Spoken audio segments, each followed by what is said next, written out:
So first off, zoning. What is zoning? Zoning regulations cover the use of land and the location, size, and height of buildings. So mainly land use, building height, etc. Zoning divides a jurisdiction into multiple districts. You're going to have a residential district, a commercial district, an industrial district, and each of those districts is going to have a distinct set of regulations that apply to all property within that district. Zoning ordinance consists of two parts. One is a text specifying what the regulations are, what you can do in each district, and a map which shows where those districts are. And I always have to remind my small town folks that the map is part of the ordinance. Then in a few communities, well, they'll do a zoning change and there'll be a big map attached to the back of the ordinance. City secretary will say, that's going to fill up my filing cabinet, let's rip that off. And then you have to go back, try to figure out how things are put together. Colors don't really come out here, but here's the dirty little secret. Planners spend 2 years of graduate school learning the secret color code. So yellow is low density single family, orange or brown is multifamily, red is commercial, purple or gray is industrial. So now you know. We have a test. She's a former student. Little history of zoning. Zoning also dates back to beginning of the 20th century. You'll notice that planning itself kind of started around the beginning of the 20th century. New York City is generally attributed as having the first comprehensive zoning ordinance, the first zoning ordinance that covered the entire city, adopted in 1916. The picture is an artifact of that ordinance. Again, this is a situation where you look at your ordinance and figure out what the unintended consequence might be. The 1916 ordinance required, as a way of opening up the streets and letting light into the street, that you had to have a setback from the street for every amount of height that you had. The thinking was that if you have a 20-story high building, it'd be set back a certain amount from the street. Well, developers always find ways to maximize what they can under the ordinance. And so it created what's called a ziggurat building. And so you'll see that the building goes up, steps back, creates kind of a pyramid shape. That may or may not be what the intended consequence was, but that's what resulted from the ordinance. Remember, the Standard City Planning Enabling Act was done in 1928. Standard Zoning Enabling Act was done in 1922. Then, of course, if you think about it, America was created on a property rights orientation. And so here we have this new concept that the city could regulate what could happen on your property. That's what zoning is about. The idea is that what you do on your property is going to adversely affect your neighbor. And so for the public health and welfare, it makes sense to allow cities to restrict some of the activities that you can do on your property. Well, needless to say, cities got sued. And the key court case was Ambler Realty versus the city of Euclid, Ohio, saying that you can't do zoning. That zoning is an unconstitutional deprivation of my rights. And the Supreme Court said no, in fact, zoning is a proper use of the police power to protect everybody in the community from what you do on your property. So that was the thing that upheld the right for cities to do zoning. There are some limits to zoning in the U.S. Constitution. Last 8 or 10 words of the Fifth Amendment, everybody has memorized. Nor shall private property be taken for public purposes without just compensation. Obviously, that means the city can't confiscate your property for a road or a park without paying you for it. Early part of the 20th century, the court said, oh, by the way, if you overregulate somebody's property, that could also constitute what's called a regulatory taking. So if you zone somebody's property, if I zone your property as a public park, you get to pay taxes on that park, city gets to come and use your property, I owe you money because I've taken it as a park, even though I didn't take title. That's what the Fifth Amendment says, but the Fifth Amendment only applies to federal actions. 14th Amendment says, oh, by the way, it also applies to state actions as well. There's what's called procedural due process. Everybody has their day in court. So you have to give people the right of a public hearing when it's required by law, etc. And then there's what's called substantive due process, where you actually physically take somebody's property through the takings process. State constitution also applies. There is a taking statute. Currently, the taking statute only applies to states, activities, and the counties, and not cities. But the legislature's in session. So all they need to do is to change one or two words, and it can apply to cities as well. Yes, ma'am. So, but I hear frequently, because I'm actually working on a project where there is the possibility of, the city did rezone private property as a park. So, and so people are concerned about takings. So how does that play out with the city level? Well, if they zoned it as a park, then I think they got a problem. But the more often the issue becomes, it was zoned for multifamily and city made them do single family or something right. like that. In fact, so, but where does it play? You're right, because they wouldn't do it as a park because of that issue. So where, instead, it's in the plan as a park, okay? So, but my question is, where, if it doesn't apply to cities, then where is the taking? Is it through the federal law? Well, it can apply to cities, but generally, and there's no hard and fast line that says if you do this, that's a taking, if you do that, it's not. But the general, if you deprive, under current case law, if you deprive somebody of all economic value of their property, like a park, it's held as a taking.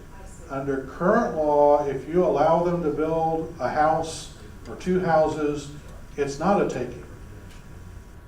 But be careful, because there's also something involved in Texas law called investor-backed expectations. So you don't want to allow somebody to go down the road of doing a development and at the very last minute say, oh, no, you can't do that. You know, if they were working under the rules at that time, it could be constituted a takings at that point in time. It's a gray area. Just be careful. Talk to your city attorney. Right, so, but where would I find that law? That's all. The takings laws that apply to cities. So I'm still confused about when you say it's not. Well, the taking statute applies to the state and the county. There is no taking law that applies statute. It comes under case law. Thank you. So you'd have to go under case law. There's also what's called the vesting statute. Well, it says stature, but same thing. As I kind of alluded to here, you know, developers and be careful. You know, developers are what built our cities. Making a profit is the American way.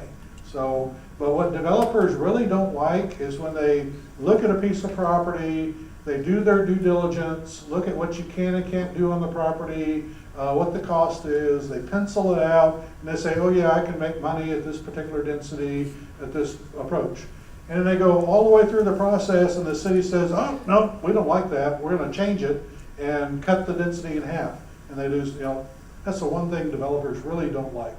And so there is a part of the statute called the vesting statute that says that a developer is entitled to develop under the rules in effect at the first of a series of permits for a particular development. Most cities have written their ordinance to say that is the preliminary plat. So once the preliminary plat is adopted, the developer is entitled to be able to move forward under the rules in effect at that time. Now there's some things that can change in terms of health and safety in the building code and things like that, but you can't change zone density and stuff like that once they start that process. About 10 years ago, the legislature had decided that they were going to do what were called zoning compensation bills. Their idea was that if you rezoned property and it lowered the property value, the city owed you money.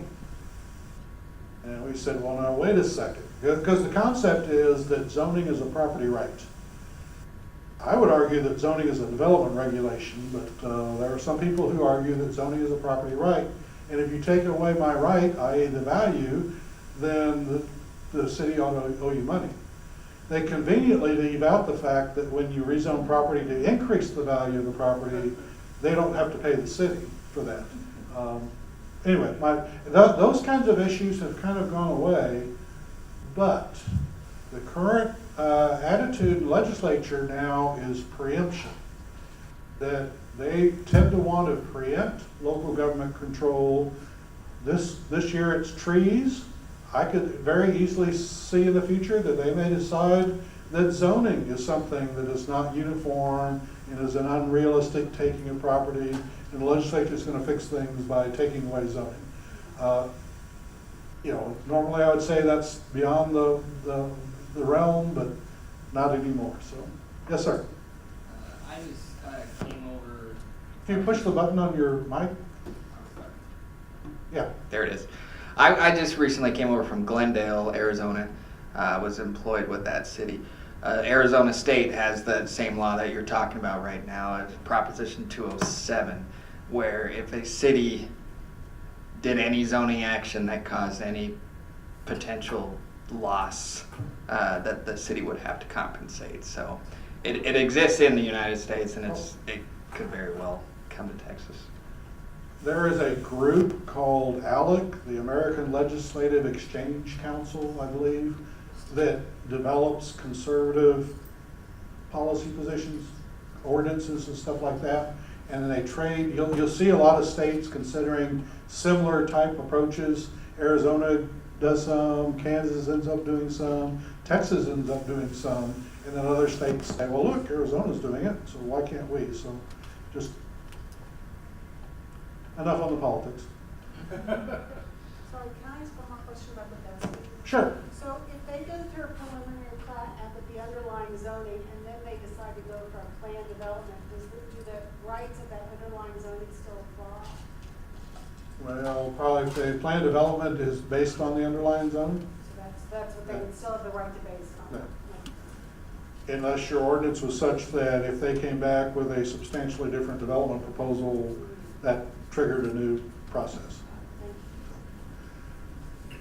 I mentioned 213 was comprehensive planning statute. Chapter 211 is the Texas zoning enabling statute.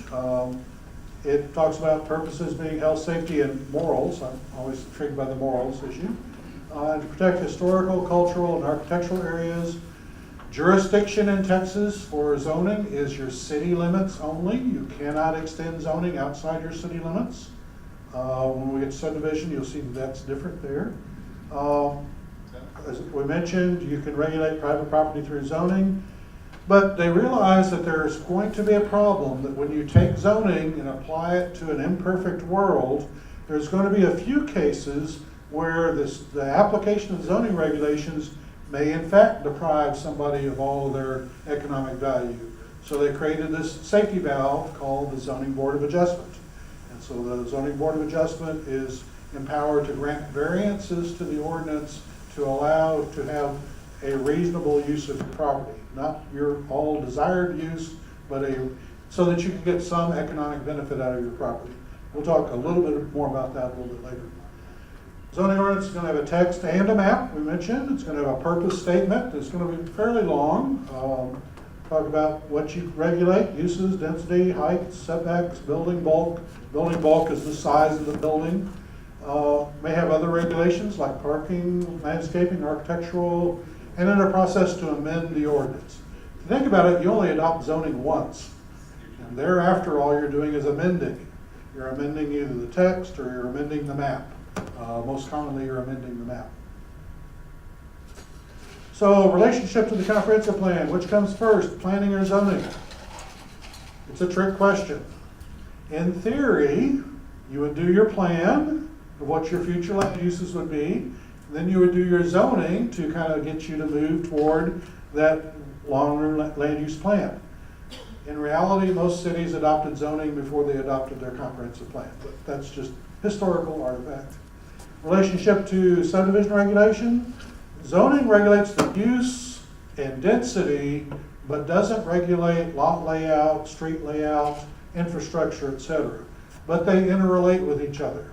You know, The subdivision plat needs to meet the zoning requirements. So that's the relationship there. Different types of zoning. Most cities use what's called Euclidean zoning. Doesn't refer to the Greek mathematician. Remember, the Supreme Court case was Ambler versus Euclid. So it's Euclidean, it's Euclid, Ohio. Basically, you divide the city into districts, and then each district has certain allowed uses within it. And that's the most common that we use. There's some other types of zoning out there. One is called form-based code. Some of you may have run across that or may have a form-based code district in your community where instead of regulating uses, we regulate building types with the idea that the building is going to always stay there, but the uses within the building may change over time. May start out as a residence, change to an office with an upstairs residence, may change to a restaurant, those kinds of things, but it's the building that stays the same. And then finally, there's what's called performance-based zoning. I'm not aware of anybody in Texas that's currently using this. It was a popular concept back in the 1980s.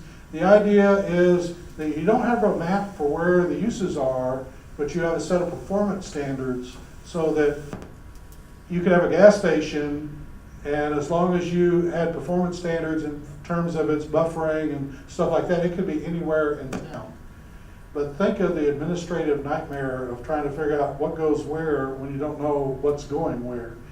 So very few people adopted that. And the figure at the bottom, a lot of people say that, well, the complaint about Euclidean zoning is we end up segregating uses.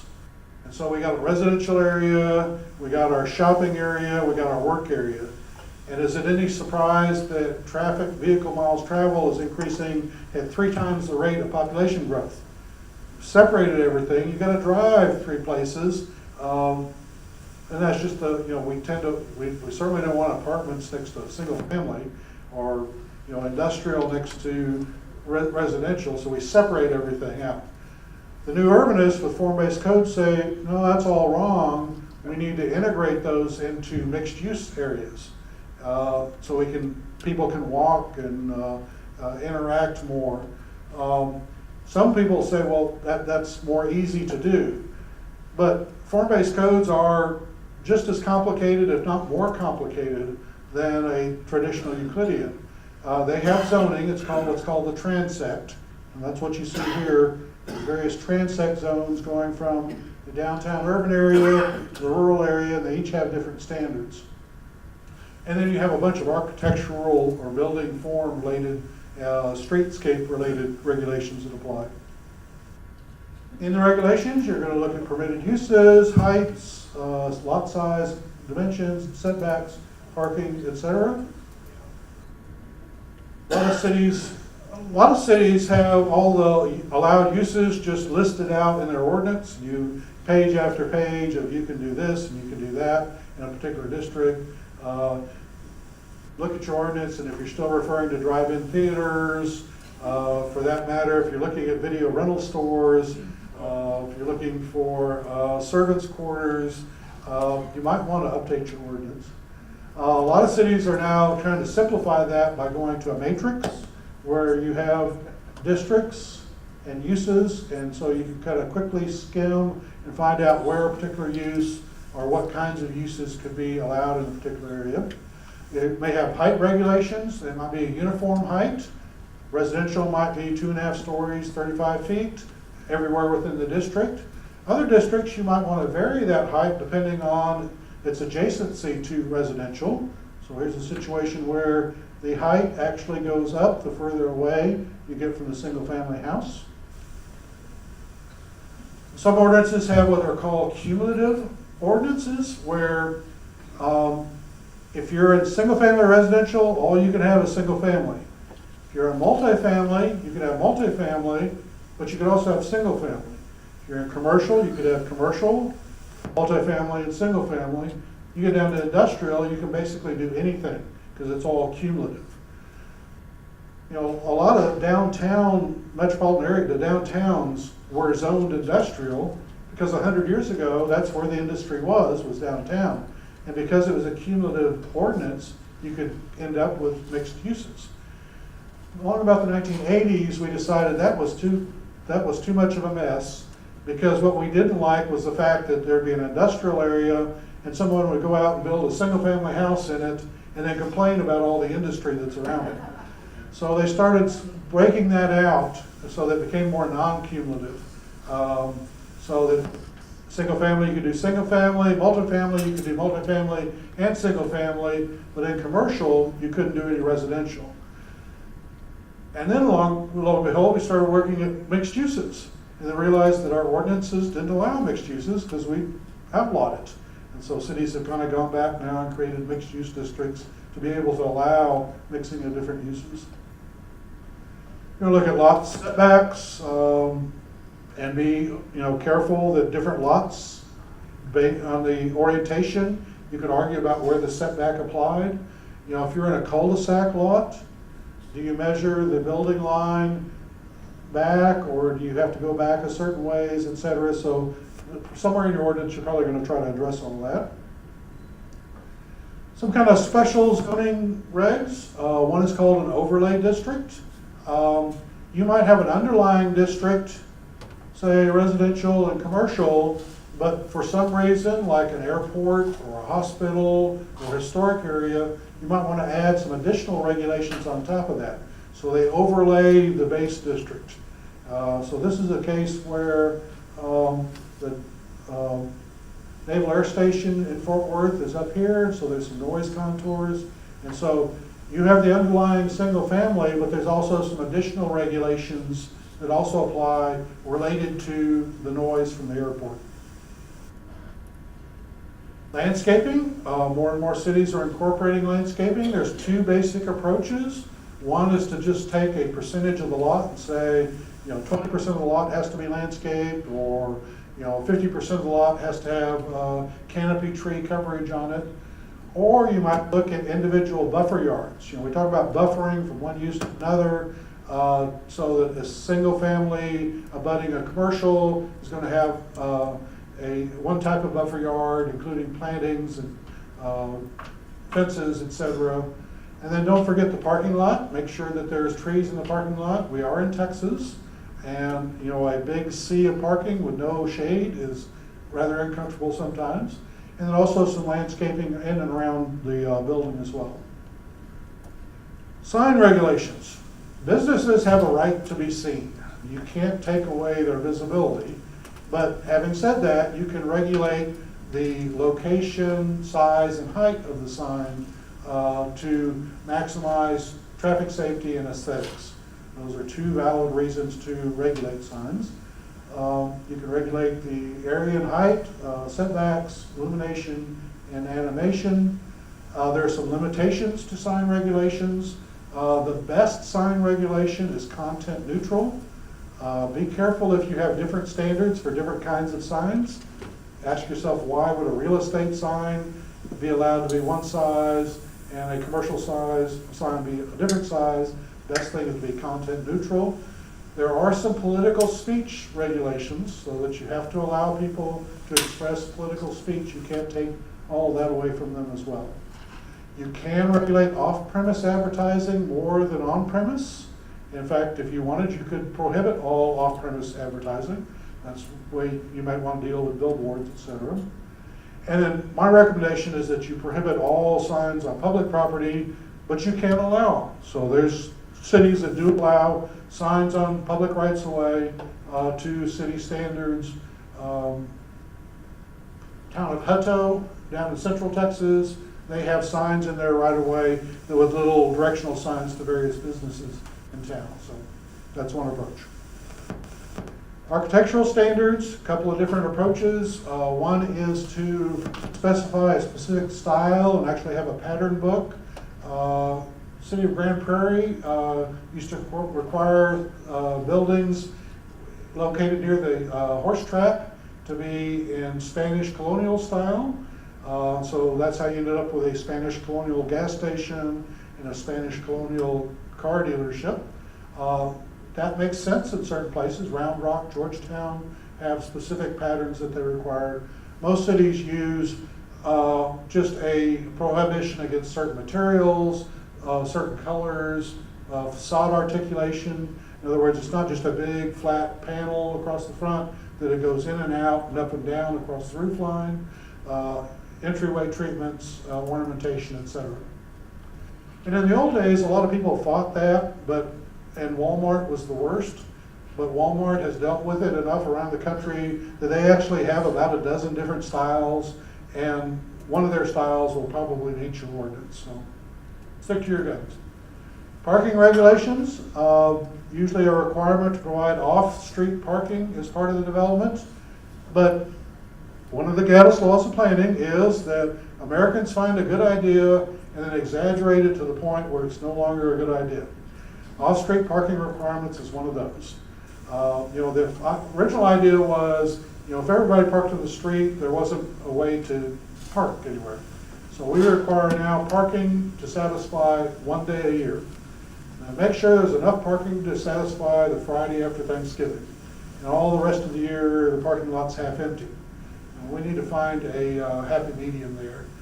Standards vary by use. You got to worry about, what happens if the use changes and the parking requirement changes? What do you do about that?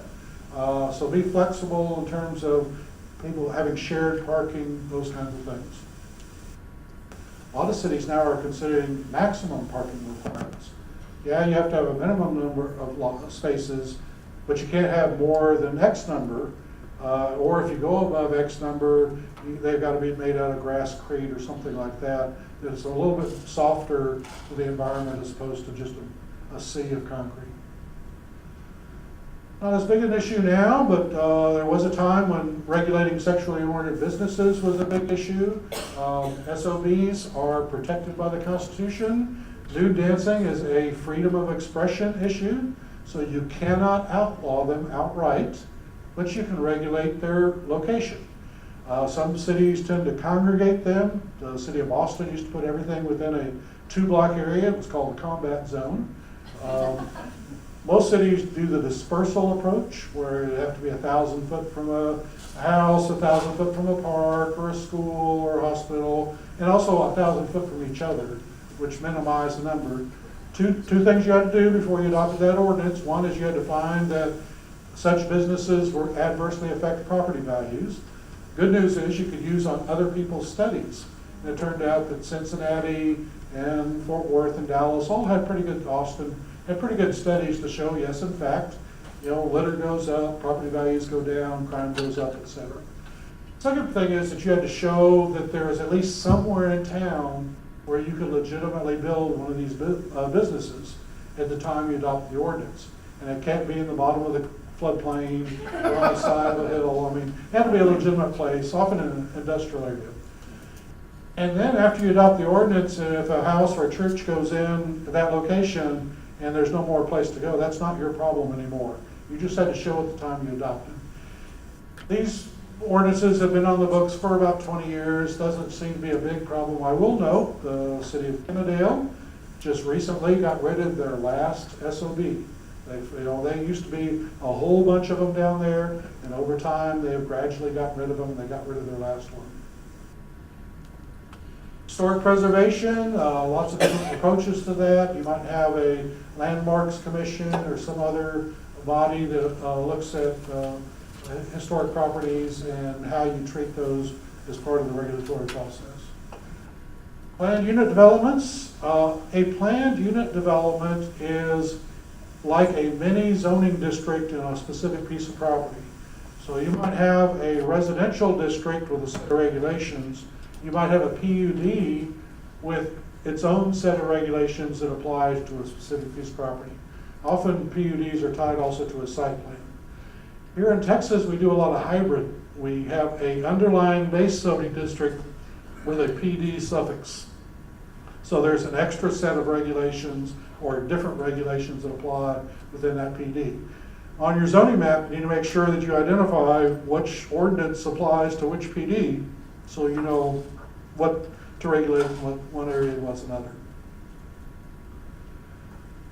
Site plan review. You probably have some kind of site plan review. Always go back and decide, what is the legal basis for your reviewing the site plan? Is it because the zoning ordinance requires it? Is it because the PD requires it, et cetera, to understand what you can and can't regulate? In Benbrook, when I first went there, they had all these PDs all over town. And I asked, why? And they said, oh, because we like to look at the architectural renderings. If that's the reason, just make that a requirement of the ordinance and get rid of all the PDs. Because you got to be careful. Developers will use PDs as a way of getting variances when it really doesn't apply. You know, I want a PD because I don't like that side yard requirement, or I want a PD because of this, that, and the other. Which is fine if that's the direction you're going, but what is the city getting out of it? If you're just granting side yard variances, it's probably not appropriate to do a PD. If you're also getting increased design standards or increased public amenities, then it might make sense to have some flexibility in a PD. I've seen commissions argue for an hour over the location of a dumpster. That's not your job. If you don't like the location of the dumpster, tell the developer why you don't like it, tell them to go back and come up with another plan. But it's not your job to redesign a project by committee. It's best to, say, here are the design requirements, don't want the dumpster facing the public street, find some place to hide it, let them go back and kind of work on it. PDs are good because it allows creativity. You don't want to have a cookie cutter approach to every development. So there's a place for PDs, but use them sparingly in inappropriate locations where you might have a lot of area that's encumbered by floodplains or steep slopes or something like that. So I mentioned you're going to have a zoning change process. Developer typically applies, says, hey, I want to change the zoning on my property from agricultural to commercial. And so he walks into City Hall, talks to the permit clerk, they start that process down the road. Changing the zoning requires a public hearing. In fact, it requires a public hearing before the Planning and Zoning Commission and also before the City Council. You have to send out letters to everybody within 200 feet before the Planning Commission meeting. You've got to publish in the newspaper before the City Council meeting. A lot of cities just end up doing both, just to cover themselves. Also now more and more cities are doing signs, so put a sign on the property. That's a Benbrook zoning change or a development plan change sign. What I like about it, it's got the little QR code on there. So you do a drive-by, you snap a shot, and it brings up the web page that gives you all the details about what's proposed on that property. Staff's going to review it. It's going to go to P&Z. P&Z is going to make a recommendation. It's an ordinance. You can't approve it, but you can make a recommendation to the City Council. It goes to City Council. They're going to have a hearing, and then they're going to adopt or not adopt the ordinance. It typically takes 6, 8, 9 weeks to go through that process on a good day. And that's basically built into the notice requirements that are required.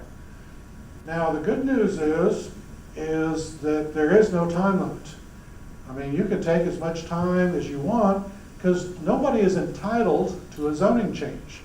You buy the property with the zoning on the property. It's not the city's responsibility to change the zoning to match your particular requirement. That's a risk that you take. But on the other hand, for the developer's sake, you need to take care of it at some point in time. So either vote it down, vote it up, whatever. But it does take time though. Who can request rezoning? Actually, 2 parties can request rezoning. The property owner or his representative, which may be the developer, and make sure the developer has the property owner's permission to request the zoning. Sometimes that doesn't always happen. And secondly, it's a development regulation, so the city has the right to change the zoning. Now, most cities do that fairly sparingly because you start getting into regulatory takings and those kinds of issues, but the city has the right to make that change. But the neighbor doesn't have a right to change the zoning. A person down the street doesn't. Administrative review, who's the applicant, who's the owner, often they're not the same. Is the property properly described? Do we know exactly where the boundaries are? What's current zoning and what can be done? What's proposed zoning and what can be done? And does it conform to the comprehensive plan? Is this the right use in the right location? Planning review, does it achieve the goals of the comp plan? Does it make sense in that location? Does it conflict with adjacent uses? And if so, how can they be mitigated? You know, maybe it's okay as long as we provide some protection between the two uses. And is the infrastructure sufficient to support proposed uses? Some of you may be aware of a term called spot zoning. Spot zoning refers to a zoning district located unrelated to its surroundings. So, and the argument is, well, you can't do spot zoning. Well, that's true, but there's no definition of what a spot is, and it may make sense to have a one-lot zoning district at the intersection of two major roads, like a convenience store or something like that. So you just don't want to have an industrial use that's completely surrounded by residential. It just doesn't make sense for that particular location. Some factors, does it comply with the plan? Whether surrounding zoning and land use, infrastructure, size and location of parcel, is it large enough to be able to do what they want to do? Does the proposed change provide for reasonable use? But again, there's a lot of discretion to zoning. You're not required to change the zoning. Courts are going to look to the city to make a reasonable, rational choice on zoning. And when we get to subdivision, you'll see it's a different standard of review, but nobody's entitled to a zoning change. What questions are not appropriate? How are the lots and streets going to be arranged? That's a planning issue. How big will the houses be? Cities enforce minimums, and it's not it doesn't matter, shouldn't matter to you how big the houses are. And be careful if you get involved in that, because then you might be subject to an attack of economic segregation. So you're going to approve zoning which allows the minimum allowed in that zoning district. If they build bigger houses, all power to them. But you don't want to be in a situation where you're intentionally excluding people because you're making it too expensive. Talked about entitled to a zoning change. There's also an issue called ripeness. Your comprehensive plan may show an area as single-family residential, like out on the outskirts of town. And the developer may come in and say, I want to change the ag zoning to single-family. You are within your rights to say no, because that area is not ripe for development yet. There's not adequate infrastructure, different issues. So the ripeness, it means it's not ready yet. Will be in the future, but not yet. Can the area be increased at a public hearing? No, because you advertised based on 10 acres. And you can't say, oh, we like that idea so much, let's make it 20 acres. You got to go back through the public hearing, public notice requirements. You can reduce the size at the public hearing. They come in with 10 acres, you say, well, we're only going to recommend that 5 acres be changed. That's legitimate. Likewise, the intensity of the use. You can decrease the intensity at the hearing, you can't increase the intensity. If they come in with apartments, you can go down to single family, but you can't say, no, we want commercial or industrial. Yes? Sorry, question, I didn't mean to go back too far. Can there be an instance if you deny zoning that they could come back and say there was sort of a takings issue, sort of, but not that. But yeah, is there a possibility that could happen even though it's discretionary? But could there be a situation where it could be given? Well, of course, anybody can sue anybody over anything. Yeah. And it would just be up to the courts to decide whether, now, you're saying if you deny the zoning change? If you deny the zoning change, it's a fairly weak case as long, say it's out in the agricultural area and they are allowed by right to build a house. So they're allowed to have some economic return on their property because they can build a house and they can also grow crops. It becomes more important when you go the other way and you take away a density that they would be allowed. So Depends. That's 2% of Okay. Of course, you know the answer to every question is, it depends. Home rule cities have to have a zoning commission. General law cities don't necessarily have to, though I would recommend that you do it anyway. But you know, some cities are so small, they can't appoint enough people to create a zoning commission. Voting requirements for the city council, remember it's an ordinance, so it really depends on what your charter says. But usually it's typically a simple majority, or it's a 4/5 supermajority if people representing 20% of the land within 200 feet file a written protest before the city council hearing. So here's an example of the change was right there. There were petitions received from the people in dark blue. Those people don't count because they're too far away, but it turned out that that did represent more than 20%, so it triggered a 3/4 vote. Some people's ordinance also says it takes a 3/4 vote for the council to override a negative recommendation by the Planning and Zoning Commission. 30 years ago, that was in state law, but the state law changed. Your ordinance may still have that. I kind of like it because as a former P&Z member, you know, it gives a little bit more weight to your recommendation, and it's not just, here's our recommendation, the council just blows it off. Specific use permits, that's kind of like a special zoning approval that you would allow on a case-by-case basis in a zoning district, but you wouldn't want to allow district-wide. And I know this shows beauty shops. Some of you young people may not know that beauty shops used to be in residential areas, often in somebody's garage. More commonly, it's daycare centers or daycare facilities in a single-family area. One may not be a problem, but if every other house on the street was a daycare facility, you'd start to have problems. And so you would treat those on a case-by-case basis. And you could apply additional conditions on that approval to mitigate problems. My ZBA slide. I mentioned the safety valve, the zoning board of adjustment. Zoning is an ordinance, it's not a guide. You gotta follow the rules. And here we've talked about this entity that can grant variances to the rules. That's a pretty strong power. You know, nobody's out there saying, well, here's a board that can waive the speed limit requirement, or here they can waive the other requirement. So why would you allow to do this? We have this thing called variances, but there has to be, because it's such a big thing, one, it has to show that there's a demonstrated hardship. And that's not just financial hardship. That means that you cannot use your property if you cannot get the variance. And there are some compelling stories out there of things. You know, a classic example is existing garage is 5 foot off the property line, which is the side yard setback.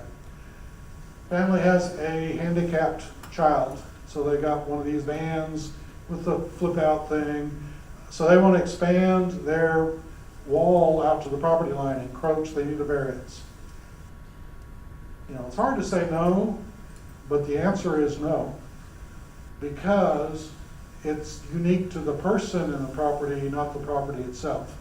Because you might grant that variance and they move out the next day, and now you've got this encroachment with no relationship to anybody else. And so be careful. The zoning board of adjustment is a special body. So be very careful. If you're granting lots of variances, one of two things is going wrong. One is you don't know what you're doing and you're granting lots of variances. Or two, there's something wrong with the ordinance. If everybody's coming in wanting the same variance, maybe it's a problem with the ordinance that you need to fix so that it's allowed by right. Because it's a quasi-judicial body, appeals go to state district court, not to the city council. And so be careful of the minutes, make sure you read those, because the minutes will be the basis of a court case at some point in time. In addition to variances, you also have the right to hear appeals of decisions. Oh, that city staff, they don't know what they're talking about. Ordinance says I can do this, they said no. ZBA is the one that decides what the ordinance actually says. Also allows the ZBA to grant special exceptions. There are certain uses that you need in your community, but you wouldn't want to allow by right in any particular district. Examples are a sanitary landfill, or a sand and gravel mine, or now more commonly, a natural gas compressor station. Often those are designated as special exceptions, which the ZBA would decide on a case-by-case basis. But because of that, it requires 4 out of 5 votes to be approved. And that's not just 80%, it's 4 out of 5. So if one of them doesn't show up, it requires 4 out of 4. If 2 of them don't show up, you can't get it because it requires 4 affirmative votes. And that's why ZBA has all these alternates, so they can fill in. Every applicant's entitled to be heard by a panel of 5. Whoop. Common complaints, city needs to give me what I want. Again, nobody's entitled to a zoning change. City needs to act for the good of all. Process takes too long, time is money.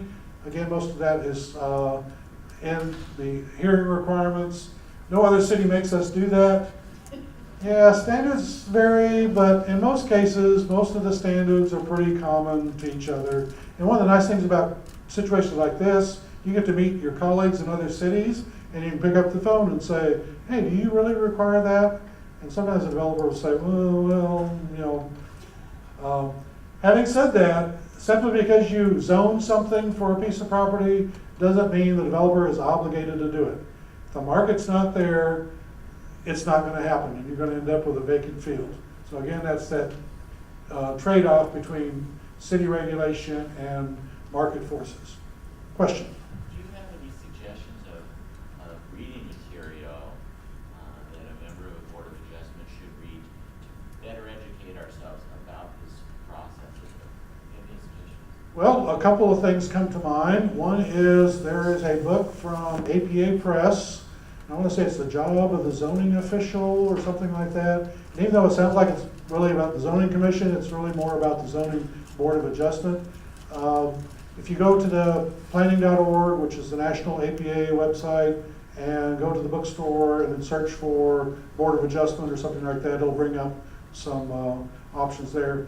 Texas has put together a book called The Guide to Planning in Urban Communities. And there is a chapter in that on the Zoning Board of Adjustment. Those are the 2 that come to mind. Yes, ma'am. On your previous slide, when you were talking about the kind of interpretation of ordinance. Yep. Could you just speak to that for 1 second? The ZBA is kind of like the Supreme Court of the city when it comes to the zoning ordinance. There may be a clause in the text that is confusing. Benbrook had a situation where they had a sentence with 4 commas in it. And depending on how you read which was the dependent clause or not, the meaning could change. And so the ZBA interpreted what it was intended to mean, and then the staff went back and changed the ordinance to say what it was supposed to say to begin with. Another example is that sometimes the boundaries of the districts, there may be a conflict in that. You might have one district and the meets and bounds don't match up with another, the ZBA would look at that. So, subdivision regulations. Talked about zoning. Subdivision is the division of land into 2 or more parts. You are subdividing. Regulations specify the standards for drawing and recording a plat. What is that thing that you file at the courthouse? And the requirements for public improvements necessary to make the property suitable for development. And that's the big thing. Remember, the developers are the ones that build most of the infrastructure. This is where they get the opportunity to build that. Subdivision actually goes back to Christopher Columbus. As he came over to the New World and started setting up communities in the Indies, he started kind of collecting some rules of thumb about how to lay out communities. They got codified into what's called the Law of the Indies.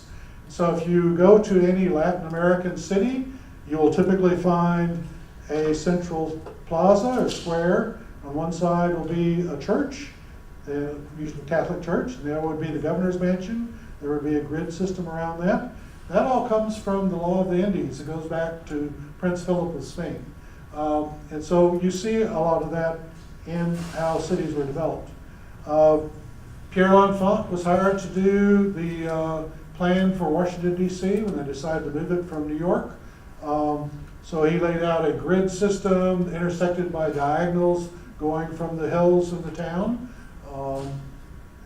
He's considered to be one of the first planning consultants in the US, and he also got fired and didn't get paid for his work. Railroad town sites. Railroads were granted one of the biggest economic development incentives in the country. Railroads were financed by being given the right of way for their rails, but also a 1 mile square town site at a certain interval, approximately every 30 miles, so that they could have a train station or a watering spot. Then they could sell off that town site and use the revenue to help fund laying of the rails. A lot of cities here have remnants of that railroad town site. So if you have a front street, or you have streets on a grid named after trees, Pecan or Elm or Maple Street, or after Texas counties, Dallas, Collin, Tarrant, you probably were done on a railroad town site.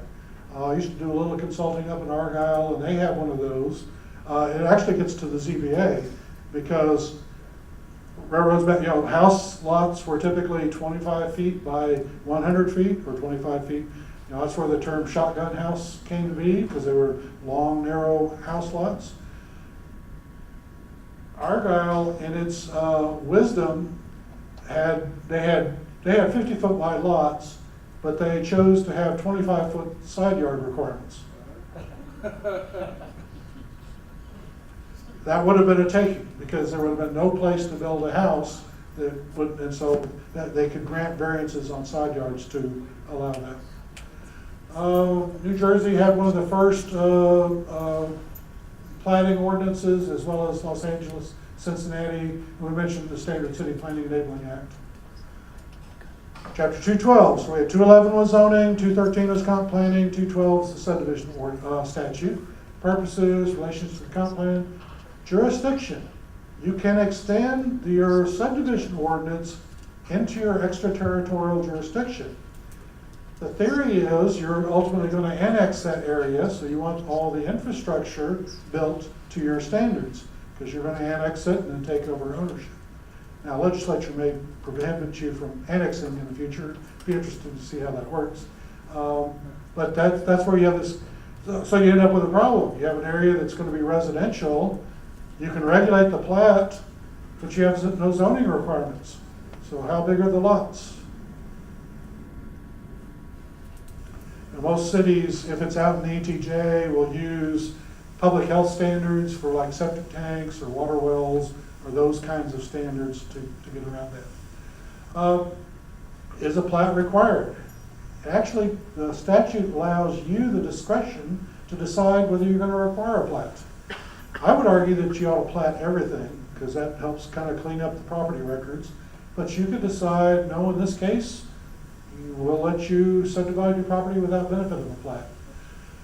About 20 years ago, there was a case that came out of El Paso where the big property owners, and they had frontage on the Rio Grande, and they were going to give their property to their kids. And that mean old city of El Paso was making them file a plat and build all this infrastructure. So they got this case, this statute revised to say that if each of the pieces of the property is over 5 acres and you're not dedicating rights of way or easements, it doesn't qualify as a subdivision.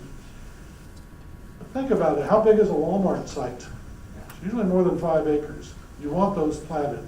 There is a way to get around it through the subchapter B in the statute, so be aware of that. You probably have already addressed that.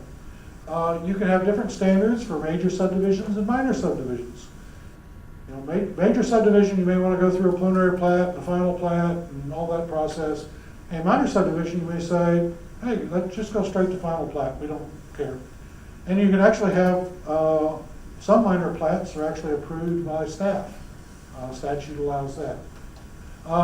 So can you require a plat for a one-lot piece of property? Is it a subdivision? Well, the good news is, as a home rule city, yes, you can. You can require that as a condition of issuing a building permit or extending utilities. As a general law city, it's a little gray whether you can require a plat for a single piece of property. Approval body, you can delegate authority for plat approval to the planning commission. It has to be done by ordinance. But a lot of cities, all these plats coming to them, city council doesn't want to mess with them, so they delegate that authority down to planning commission. Some city councils don't want to give up that authority, they want to see everything, so they require planning commission to act on it and the city council to act on it. Then I mentioned staff approval of minor plats. Oh, then I better move.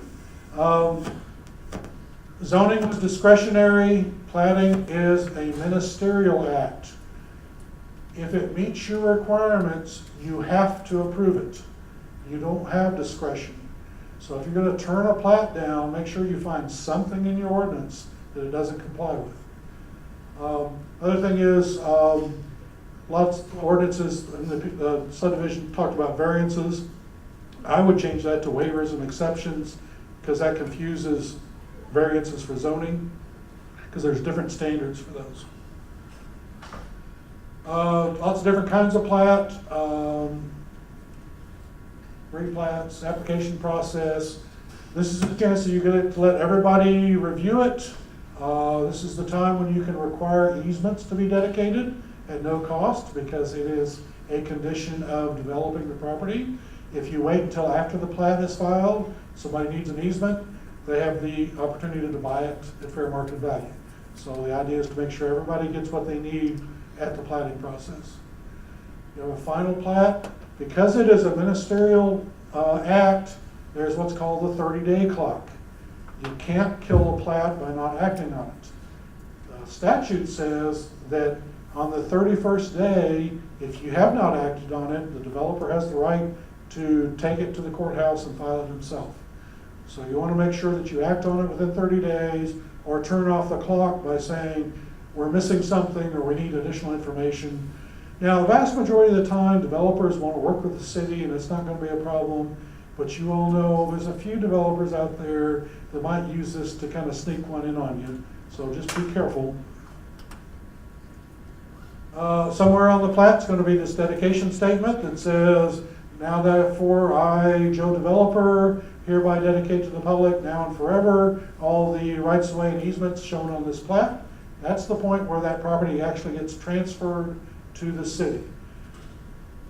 Street right of way belongs to the developer until he finishes, then he transfers that to the city on the plat.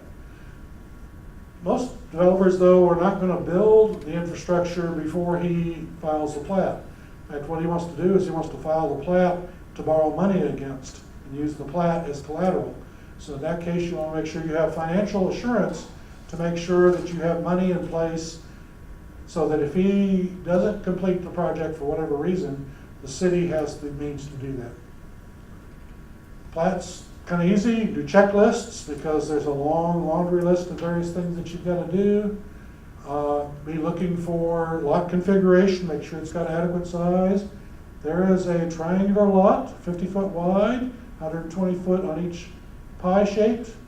Developer said, oh, that's going to be this Frank Lloyd Wright-ish house on this small odd shaped house. And of course, everybody knows what's on that now? Weeds, because it's not a buildable lot. It would have been better to have required him to combine those two lots into a single buildable lot. Some places try to come up with flag lots. Each of these lots has a 10 or 20 foot strip to go into each of them. Now, why did he do that? Because he didn't want to build a street. Now, by ordinance, you can require that flag lots are prohibited, that reserve strips are prohibited, etc. Look at street patterns, make sure that they extend to and through. Remember, we talked about connectivity. Look at cul-de-sac length and are you causing a problem there? Drainage, floodplains, interior drainage. Actually, most drainage problems turn out to be lot to lot as opposed to riverine flooding, but you need to address both. Easements, all those different people that might have an interest in getting easements on the property. public spaces, deed restrictions and covenants. So, can a city enforce deed restrictions? Again, it depends. If you have adopted zoning, then you cannot enforce deed restrictions. If you haven't adopted zoning, like Houston, yes, you can. So, in most of your all's cases, no, you typically are not going to enforce deed restrictions. But you often want to have the deed restrictions filed simultaneously with the plat, just to make sure that title searches find it pretty easy. Construction issues, not sure we'll talk about that. A concept in platting is exactions. Exactions is where you require the developer to dedicate land and or build infrastructure as a condition to development, sometimes called extortion in the public interest. But the development is creating a demand on your system, and so you have the right to require him to build infrastructure to support that demand. So you require him to build the streets and sidewalks and stuff within that development. There are some limits on it. Impact fees we talked about. Leslie, do we need to talk more about Chapter 395? Or well, why don't you wait till we get through all of this, and then if there's additional questions, we can look. Now, I mentioned water, sewer, streets, and drainage. Notice I didn't mention parks. That's because the park dedication comes out of case law. So Turtle Rock versus College Station. 2 tests for exactions. One, there needs to be a rational nexus between what you are asking for and the demand that's being created. You know, if they are creating traffic by building new houses, you can make them build streets. If they've got people living in those houses, you can require sidewalks. A rational nexus. They're building houses, you probably can't require them to build a statue to the mayor. There's not really a rational nexus on that. And then on top of that, that has to be roughly proportional to the similar projects in other places.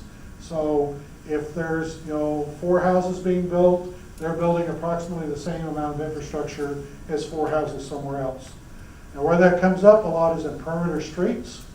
The street in front of my house, I've got a 75-foot wide lot, and I am responsible for 15 feet of a 30-foot street. Now I've got property in Eastland County, I've got 160 acres. And so it's a half a mile on each side. There's still only one house. I shouldn't have to build 2 miles worth of street as opposed to just 75 foot of street. But remember, it says roughly proportional. I've seen some engineers calculate it down to about 4 decimal places. So roles, everybody has a role. City council, P&Z, ZBA, and staff, we've talked about most of that. Real quickly, if I can take maybe 5 minutes. Why would you? A couple of concepts in development review. One is called crime prevention through environmental design, or SEPTED. Maybe your city is doing that. SEPTED says that crime can be affected by the design of the environment. So the opportunity for a crime, how